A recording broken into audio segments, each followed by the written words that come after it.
tous les jours je l'entends, il faut transformer cette colère, ce ras-le-bol, en une force positive et un projet qui donne envie. Le projet, je vais vous en donner quelques éléments aujourd'hui. L'écologie, le dérèglement climatique sont des sujets extrêmement importants, cruciaux pour l'avenir, pour nous-mêmes, mais aussi pour les générations futures.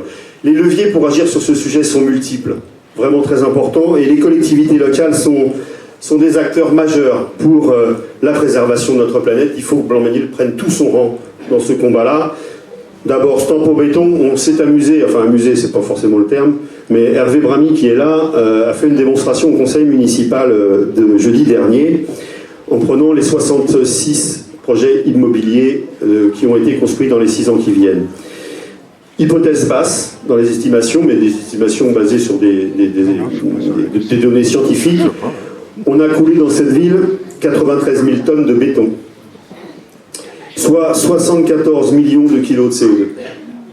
C'est irresponsable, totalement irresponsable, d'autant que les constructions actuelles faites par le maire et son équipe sont en deçà, bien en deçà, même si ça reste légal, des normes environnementales de construction qui mériteraient d'être surévaluées beaucoup. Il n'y a pas de toiture végétalisée, il n'y a pas de panneaux photovoltaïques, il y a très peu de bâtiments basse consommation. On est sur la norme RT 2012, comme on dit, alors qu'on devrait être sur la RT 2022. Tout cela est parfaitement inacceptable. Il faut absolument que notre ville retrouve une démarche écologique, une démarche responsable vis-à-vis des générations futures. J'ai évidemment aussi, puisque le métro va arriver, nous avons 2 gares RER, il faut absolument, entre autres, pour desservir ces lieux-là importants, réorganiser un plan vélo dans la ville, faire en sorte que les circulations douces puissent se faire de manière sécure et correcte, installer des parkings à vélo. Beaucoup me l'ont demandé, c'est une demande qui revient très fréquemment dans les échanges que j'ai avec les gens, parce que l'utilisation du vélo devient quelque chose d'important, surtout pendant les grèves, vous allez me dire, mais pas seulement. Et je pense que beaucoup de gens aujourd'hui, enfin ils me le disent, veulent effectivement des parkings à vélo couverts. Je crois que ce n'est pas des choses forcément très chères et qui pourraient simplifier la vie de beaucoup d'habitants. Petite idée aussi, parce que Blanc-Ménil, je l'avais dit le 16 octobre, est dans la métropole du Grand Paris, avec les villes d'Aulnay-sous-Bois et de Drancy, une ville repérée comme étant un îlot de fraîcheur. C'est-à-dire que nous avons la chance d'avoir beaucoup d'arbres, et notamment beaucoup d'arbres privés. Je crois, je me regarde Daniel, mais je crois qu'on a 8000 arbres privés dans les pavillons dans notre ville, plus les arbres sur l'espace public, c'est énorme. Et les caméras thermiques des ingénieurs, etc., avaient identifié cette zone du territoire de la métropole du Grand Paris comme étant une zone de fraîcheur. On peut dire que ça a été bien esquinté avec les 66 projets immobiliers, mais je crois qu'il faut absolument qu'on retrouve cette dynamique-là. Et il nous est venu une idée à un moment donné, qui est venue comme ça dans les discussions. On se disait, peut-être que pour la naissance de 10 petits Blanc-Ménilois, on pourrait planter un arbre. Et je crois qu'on pourrait... J'ai dit, c'est bien, c'est ça qu'il faudra évaluer, et qu'on pourra y compris donner les noms, baptiser ces arbres des noms des enfants, mais je crois que ce serait aussi un beau message à envoyer pour les générations futures, et de relier l'arrivée de nouveau-nés à la plantation d'arbres me semble aussi quelque chose de sympathique. Le parc Sémar, on en a déjà parlé, donc je pense qu'il faudra effectivement le préserver. Je n'ai pas encore répondu au courrier de l'Amicale, mais je vais le faire. Évidemment, préserver le parc, l'espace vert de la cité Pierre-Sémar, du quartier Pierre-Sémar. Il faut qu'on lance... Alors, on a parlé beaucoup d'eau. Alors, vous avez vu, dans le journal municipal, il y a 2 pages de réponse à ma tribune, en fait. Hein, c'est de ça dont il s'agit. Mais il faut vraiment qu'on mène le débat d'une grande régie publique de l'eau dans cette ville. Est-ce qu'on la met en place? Comment on la met en place? Quelle faisabilité? Tout ça sont des éléments extrêmement importants aussi pour pouvoir aller vers une terre et une maîtrise publique de l'eau qui me semble extrêmement essentielle aujourd'hui. Le circuit court dans les cantines, travailler avec le groupement des agriculteurs biologiques d'Île-de-France, nous le faisons développer, s'appuyer sur le projet Karma, justement ces projets d'agriculture urbaine pour alimenter les enfants dans nos cantines. Voilà quelques-uns des éléments que je voulais dire de projets en matière de démocratie, d'écologie, mais il y a bien d'autres sujets, politique culturelle.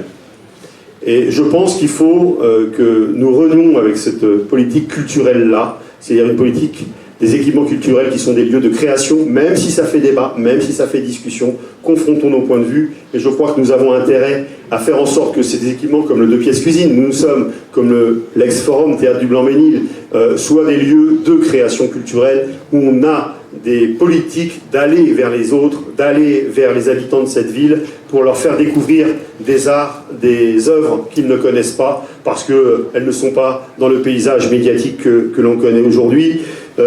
Il faut relancer l'université citoyenne. Je pense que c'est très important. Il faut... et c'était une promesse que nous avions fait, un engagement que nous avions pris lors de la campagne des élections municipales de 2014. Je remarque que le maire avait repris cette proposition, mais je remarque aussi dans le débat d'orientation budgétaire qui a eu lieu jeudi dernier au conseil municipal que ça n'y figure toujours pas. Il faut un nouveau conservatoire de musique et de danse au Blanc-Ménil. Il y a une chose aussi qui nous tient à cœur, et c'est vrai que nous regardons un peu ce qui se fait dans les villes alentours, et il y a une belle expérience à Aubervilliers qui s'appelle la Maison des langues et de la culture. Et je crois que nous avons ici dans notre ville, je ne sais pas, 80, 100 langues qui sont parlées. Et je pense que ces langues, il ne faut pas chercher à les cacher. Il faut au contraire les faire exister et qu'on s'imprègne et qu'on s'enrichisse de toutes les cultures qui existent dans notre ville, qui viennent du monde entier. Et je pense que cette maison de la culture et des langues et de la culture serait un bel outil pour le vivre ensemble, la compréhension de l'autre et faire construire à notre niveau un monde de paix. Et puis, bien sûr, toujours sur les aspects culturels, renouer avec des initiatives qui aujourd'hui, Blanc-Ménil s'isole, Blanc-Ménil se rabougrit, Blanc-Ménil se referme, Banlieue Bleue, le festival Africolore, toutes ces choses qui étaient des éléments culturels qui rayonnaient dans le département, voire en Ile-de-France, tout ça, ça me nuise maintenant dans notre vie. Je crois qu'il faut renouer avec tout cela.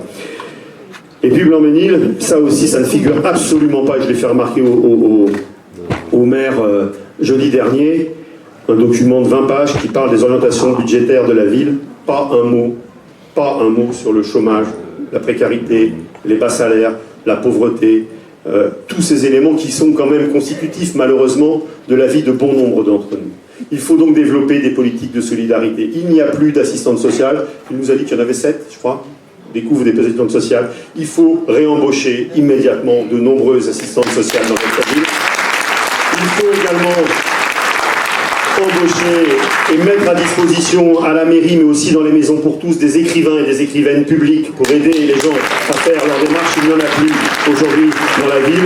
Il faut renouer avec les dispositifs de prévention des expulsions locatives, prendre des arrêtés anti-coupure d'eau, anti-expulsion, parce qu'il est inacceptable de couper l'eau ou l'électricité d'une famille aujourd'hui, et on ne peut plus supporter de mettre des familles à la rue. Même si ces arrêtés ne sont pas évidemment légaux, eh bien ils nous permettent quand même de mener de front avec d'autres amis maires de la région, de mener le combat sur l'espace public, dans le débat public, sur l'insupportable injustice que constitue de mettre des familles à la rue aujourd'hui. Ce n'est plus possible, nous ne pouvons plus accepter cela. Parce que la victoire, elle est évidemment à portée de main, mais elle n'est pas encore acquise, je le dis aussi. Même si on est très enthousiaste, je crois qu'il faut se garder jusqu'au bout de tout sentiment de confiance excessif par rapport à cela. Et puis le second adversaire, c'est l'abstention. Bon, ça a été dit, l'inscription sur les listes, vérifiez votre inscription, ça a été dit aussi, vérifiez votre inscription sur les listes électorales. Mais si toutes celles et tous ceux qui ont intérêt à vivre dans la ville dont je viens de tracer quelques éléments de projet, eh bien, se mettent à voter, vont voter, alors la victoire sera au bout. Je suis sûr que nous allons gagner. Avec les 45, avec toutes et tous, nous allons aller ensemble vers un Blanc-Ménil des années 2020-2030, démocratique, écologique, solidaire. On va gagner, maintenant on se met tous au boulot.